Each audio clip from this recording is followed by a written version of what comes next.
1 अप्रैल 2026 Argentina के शहर Ushuaia से एक क्रूज जहाज निकलता है। इसमें पैसेंजर्स और क्रू मिलाकर 23 देशों के लगभग 150 लोग बैठे हैं और ये जहाज एंटार्क्टिका और साउथ अटलांटिक के रिमोट आइलैंड्स पर एक सफर पर जा रहा है। शुरू के कुछ दिन सब ठीक रहता है, लोग आपस में मिलते हैं, एंजॉय करते हैं, पार्टीज होती हैं।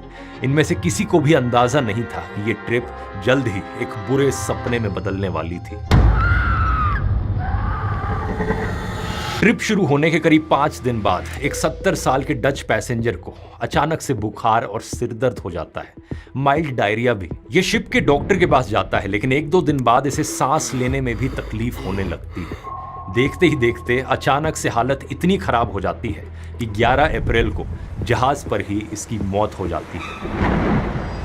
This is my sad duty to inform you that one of our passengers sadly passed away last night. आखिर क्या कारण था इस मौत के पीछे, किसी को नहीं पता था। पैसेंजर्स इस बात पर ज्यादा ध्यान नहीं देते और लोग सोशलाइजिंग में और एंजॉय करने में लगे रहते हैं। 24 अप्रैल ये जहाज अफ्रीका के पास एक आइलैंड सेंट हेलेना पर डॉक करता है। यहाँ पर मुर्दा पैसेंजर की पत्नी उसकी बॉडी के साथ उतर जाती है। यहाँ से ये औरत साउथ अफ्रीका जाती है और 25 अप्रैल को साउथ अफ्रीका से एम्स्टर्डम जाने वाली फ्लाइट में बैठने ही वाली थी कि अचानक से इसकी तबीयत इतनी खराब हो गई कि इसे फ्लाइट से उतार दिया जाता है। एकदम से ये एयरपोर्ट पर ही कोलैप्स कर जाती है और 26 अप्रैल को इसकी भी मौत हो जाती है। इस बीच जहाज पर मौजूद लोग भी बीमार होने लगते हैं। 28 अप्रैल को एक जर्मन महिला की तबीयत खराब हो जाती है और सिर्फ 4 दिन बाद 2 मई को उसकी भी मौत हो जाती है। एक बार फिर से किसी को नहीं पता था कि एक-एक करके इस जहाज के पैसेंजर्स क्यों मर रहे थे। 2 मई को ही इस पूरी क्राइसिस के बारे में वर्ल्ड हेल्थ ऑर्गेनाइजेशन को इन्फॉर्म किया जाता है। टेस्ट कंडक्ट करवाए जाते हैं और फिर डायग्नोसिस निकल कर आता है, हंता virus. Deadly hantavirus. The hantavirus. 26 में तो दुनिया खत्म है। ये एक ऐसा वायरस है जिसकी कोई वैक्सीन नहीं है, कोई क्योर नहीं है और इसका डेथ रेट इतना ज्यादा है कि ये इन्फेक्टेड इंसानों में से आधों को मार सकता है। आज ये वायरस एक ऐसे जहाज पर फैला हुआ है जो कई दिनों से समुद्र के बीच में ही फंसा है। पूरी दुनिया में न्यूज हेडलाइंस बन रही हैं और कोई इस जहाज को अपने देश में डॉक नहीं होने देना चाहता। Health officials around the world are racing to contain a deadly outbreak of hantavirus. आजकल दुनिया में वैसे एक और चीज है जो हर रोज नई हेडलाइंस बना रही है, आर्टिफिशियल इंटेलिजेंस। एआई टूल्स इतने पावरफुल हो चुके हैं कि कई घंटों का काम मिनटों में किया जा सकता है। इसलिए दुनिया भर में लेऑफ्स देखने को मिल रहे हैं, जॉब लॉसेस हो रहे हैं। लेकिन ज्यादातर लोगों को लगता है कि चैट जीपीटी में 2-3 सवाल पूछ लिए तो एआई समझ गए। रियलिटी यह है कि एआई की पोटेंशियल इससे 100 गुना ज्यादा बड़ी है। कंपनीज के वर्कफ्लोज में इसका इस्तेमाल किया जा रहा है। एक्चुअली में वो काम जिनके लिए पहले 10-10 एम्प्लॉयज चाहिए होते थे, वो एआई से किए जा रहे हैं और यही कारण है इन जॉब लॉसेस के पीछे। अब जो लोग एआई की इस पोटेंशियल को इस्तेमाल करना सीखेंगे उनके लिए अपॉर्चुनिटीज भी कई गुना ज्यादा होंगी और जो लोग नहीं सीखेंगे वो पीछे रह जाएंगे। और इसीलिए आपको इस सिखाने के लिए मैंने बनाई है एआई मास्टर क्लास, 3 घंटे की लाइव वर्कशॉप जहां मैं खुद लाइव आकर आपको पर्सनली 30 से ज्यादा सबसे यूजफुल एआई टूल सिखाता हूं। एक डेमो जो लोगों को सबसे ज्यादा शॉक करता है वो ये है कि बिना एक भी लाइन कोड सीखे पूरी की पूरी वर्किंग वेबसाइट बनाना। वेबसाइट जिन्हें बनाने में पहले हफ्तों का समय लगता था, लाखों रुपए लगते थे, अब आप खुद सीख जाओगे 5 मिनट में बनाना। अभी तक 1 लाख से ज्यादा लोग इस क्लास को अटेंड कर चुके हैं और पिछले महीने का सेशन अभी तक का बेस्ट एवर सेशन था। 91% लोगों ने सिर्फ 4 या 5 स्टार की रेटिंग दी है। अगला सेशन 31 मई को होने जा रहा है, तो देरी मत करो ज्वाइन करने में।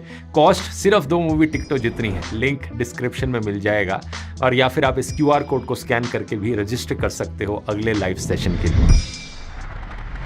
नमस्कार दोस्तों, सबसे डरावनी बात यह है कि हंता वायरस कोई नया वायरस नहीं है। इसके बारे में लगभग 70 साल पहले से ही साइंटिस्ट जानते हैं। जब यह पहली बार सामने आया था एक जंग के बीच जहां हजारों सोल्जर्स बीमार हो गए, लेकिन फिर भी अभी तक इसका कोई इलाज नहीं मिला है। हंता वायरस एक्चुअली में कोई सिंगल वायरस नहीं है, ये वायरसेस की पूरी फैमिली है और ये चूहों में मिलते हैं और वहीं से ही फैलते हैं। अलग अलग तरीके के चूहे अलग अलग टाइप के हंता वायरस कैरी करते हैं और इंसानों में इन वायरसेस से 2 तरह की बीमारियां होती हैं। पहली है haemorrhagic fever with renal syndrome, HFRS, जो मेनली एशिया और यूरोप में लोगों को होता है। इसमें किडनीज फेल हो जाती हैं और बॉडी में इंटरनल ब्लीडिंग होने लगती है। दूसरी बीमारी है हंता वायरस पल्मोनरी सिंड्रोम, HPS, जो नॉर्थ और साउथ अमेरिका में फैलती है। इसमें लंग्स के अंदर, फेफड़ों के अंदर फ्लूइड भर जाता है और लोगों को सांस लेने में दिक्कत होती है और इवेंचुअली इंसान की सफोकेशन से मौत हो जाती है। इसका मोर्टेलिटी रेट 50% तक बताया जाता है और सबसे डिस्टर्बिंग चीज ये है कि इतना डेडली वायरस होने के बावजूद भी आज तक कोई भी FDA या WHO अप्रूव्ड वैक्सीन नहीं बनी है। वैक्सीन तो छोड़िए, कोई प्रूवन एंटीवायरल ट्रीटमेंट भी नहीं है। अगर आप इन्फेक्ट हो जाते हैं तो डॉक्टर्स बस आपको सपोर्टिव केयर दे सकते हैं। इससे आपको थोड़ा रिलीफ मिल सकता है, लेकिन इस वायरस से लड़ना तो आपके इम्यून सिस्टम को ही पड़ेगा। इस वायरस के बारे में मॉडर्न हिस्ट्री में सबसे पहली बार पता चला था 1950s की कोरियन वॉर के दौरान। इस वॉर में अमेरिकन सोल्जर्स साउथ कोरिया में लड़ रहे थे और अचानक 3000 से ज्यादा सोल्जर्स एक अजीब बीमारी का शिकार हो गए। पहले इनको तेज बुखार आया, सिरदर्द और उल्टी हुई और फिर किडनीज ने काम करना बंद कर दिया। इसमें से लगभग 15% सोल्जर्स मारे गए। डॉक्टर्स ने इसे कोरियन हेमोरेगिक फीवर का नाम दिया, लेकिन उनको यह समझ नहीं आ रहा था कि क्या यह कोई बीमारी है या कोई केमिकल वेपन। इस मिस्ट्री को सॉल्व करने में लगभग 30 साल लग गए। 1980 के आसपास एक साउथ कोरियन वायरोलॉजिस्ट डॉक्टर हो वांग ली, इन्होंने आइडेंटिफाई किया कि यह बीमारी चूहों से मिलने वाले एक वायरस की वजह से होती है और उन्होंने इस वायरस का नाम साउथ और नॉर्थ कोरिया में बहने वाली एक नदी हंतान रिवर के नाम पर रख दिया। लेकिन हंता वायरस की सबसे ड्रामेटिक स्टोरी आई साल 1993 में। मई 1993 में अमेरिका की एक अमेरिकन इंडियन ट्राइब नावाहो के 10 लोगों की कुछ हफ्ते के अंदर अंदर मौत हो गई। The mysterious epidemic in the southwestern United States that has U.S. medical investigators baffled. The disease has already killed 10 people. It strikes suddenly and can kill in a day. हैरानी की बात यह थी कि ये सभी लोग काफी यंग और हेल्दी थे, लेकिन अचानक से बीमार पड़ गए और इन सब के सिम्टम्स एक जैसे थे। पहले फ्लू जैसा बुखार, फिर अचानक से लंग्स के अंदर फ्लूइड भर जाना और फिर मौत।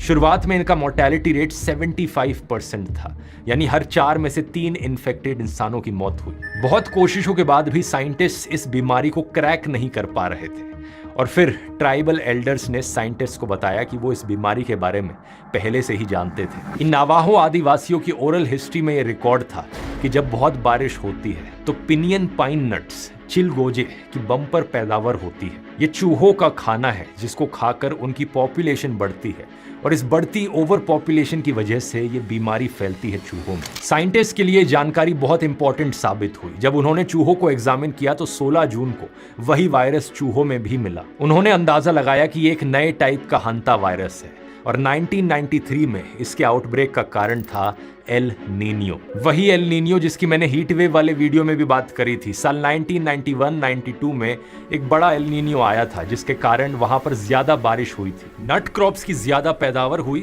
और चूहों की पॉपुलेशन एकदम से एक्सप्लोड कर गई। जितने ज्यादा चूहे उतना ही ज्यादा वायरस ब्रेकआउट करने का चांस और उतना ही ज्यादा चांस कि ये वायरस किसी इंसान के कांटेक्ट में आकर फैलने लग जाए। एक लंबे समय तक साइंटिस्ट का मानना था कि इंडिया में हंता वायरस डिजीज नहीं है, लेकिन 2005 से 2008 के बीच एक मल्टी इंस्टीट्यूशनल स्टडी ने तमिलनाडु के वेलोर डिस्ट्रिक्ट में 28 कंफर्म्ड केसेस खोजे। ये केसेस मिले क्रॉनिक किडनी डिजीज के पेशेंट्स में, गोदामों में काम करने वाले वर्कर्स में और इरूला ट्राइब के उन मेंबर्स में जो चूहे पकड़ने का काम करते हैं। जब रिसर्चर्स ने अलग अलग रिस्क ग्रुप्स के 661 लोगों में हंता वायरस स्पेसिफिक एंटीबॉडीज चेक करी तो लगभग 4% जनरल पॉपुलेशन में भी एंटीबॉडीज मिली। यानी ये सबूत था कि इंडिया में भी कुछ लोग पहले से ही इन्फेक्ट हुए थे और ये रेट उन लोगों में और भी ज्यादा था जो चूहों के आसपास रहते थे या काम करते थे। लेकिन इंटरेस्टिंग बात ये थी कि इस पॉइंट ऑफ टाइम तक अभी भी साइंटिस्ट का मानना था कि हंता वायरस डायरेक्टली चूहों से इंसानों में फैलता है, ये एक इंसान से दूसरे इंसान में नहीं फैल सकता। लेकिन साल 1996 में सदर्न अर्जेंटीना में एक आउटब्रेक ने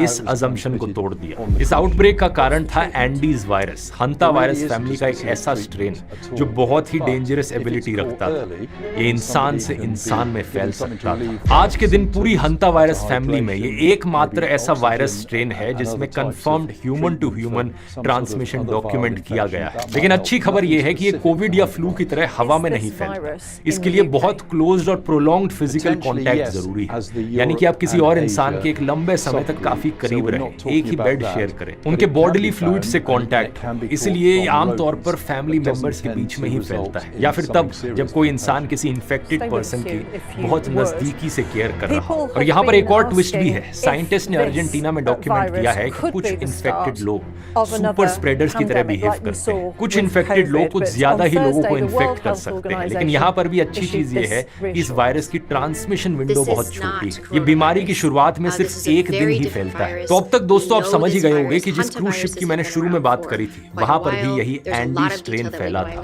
वही स्ट्रेन जहां पर इंसानों से इंसानों का ट्रांसमिशन पॉसिबल है। लेकिन सवाल ये है कि उस जहाज पर ये वायरस आया कहां से? अभी तक जो इन्फॉर्मेशन मिली है उसके अनुसार मार्च 2026 में एक डच कपल यूशुआया में एक बर्ड वॉचिंग टूर पर गए थे। और टूर के दौरान ये एक ऐसे लैंडफिल में जा पहुंचे जहां पर बहुत सारे चूहे रहते थे। अब चांस की बात देखिए, अगर ये 2-3 दिन बाद जहाज पर लौटे होते तो ये वायरस शायद ना फैलता, क्योंकि इसकी ट्रांसमिशन विंडो ऑन एवरेज सिर्फ एक दिन की है। लेकिन ये इस टूर के तुरंत बाद इस जहाज पर आ गए और यहीं पर और लोगों में इन्फेक्शन फैल गया।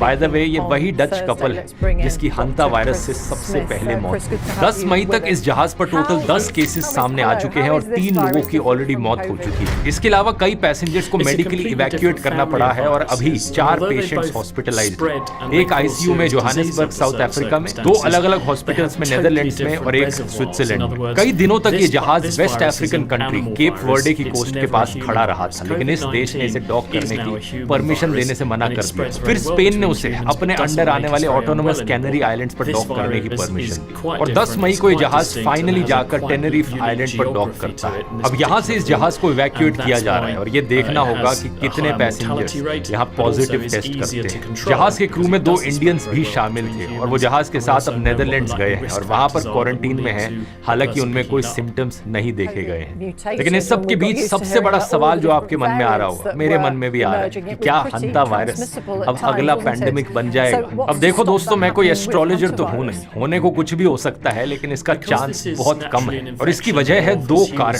पहला तो ये कि इसका ट्रांसमिशन विंडो इतना छोटा है, सिर्फ 1 दिन। तो कोविड की तरह यहाँ पर 14 दिन तक क्वारंटीन करने की जरूरत नहीं। अगर कोई इन्फेक्टेड आदमी है, अगर 2 दिन तक वो किसी और से नहीं मिलता, उसी में ही चांस बहुत कम हो जाता है। दूसरा, कोविड या फ्लू की तरह ये हवा में नहीं फैलता, तो इसलिए इसके फैलने का चांस और भी कम हो जाता है।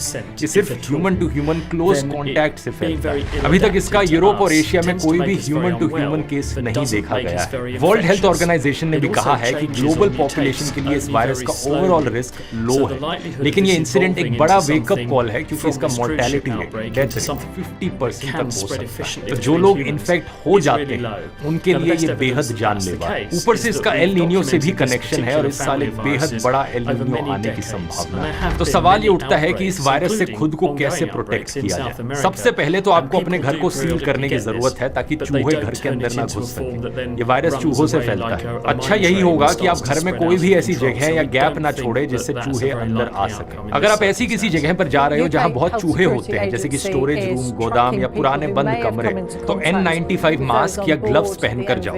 अगर आप कहीं पर भी चूहों की ड्रॉपिंग्स देखते हो तो और भी ज्यादा ध्यान रखने की जरूरत है। लेकिन सबसे बेसिक पॉइंट यहाँ पर है हाइजीन। अपने आसपास खाने को खुला मत छोड़ो, कूड़े को प्रॉपर्ली डिस्पोज करो और जितनी भी चीजें चूहों को अट्रैक्ट करती हैं उनको हटा दो। हंता वायरस एक साइलेंट थ्रेट है। ये न्यूज हेडलाइंस में तभी आता है जब अचानक से कई लोगों की मौत हो जाती है।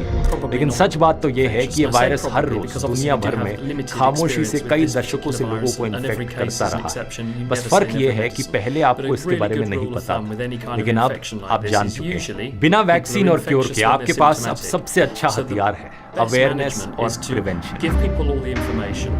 AI मास्टर क्लास के अगले सेशन को ज्वाइन करना चाहते हो तो यहाँ क्लिक करके कर सकते हो। और अब अगर आपको एल नीनियो के बारे में और डिटेल में जानना है तो इस वाले वीडियो में जान सकते हो यहाँ क्लिक कर।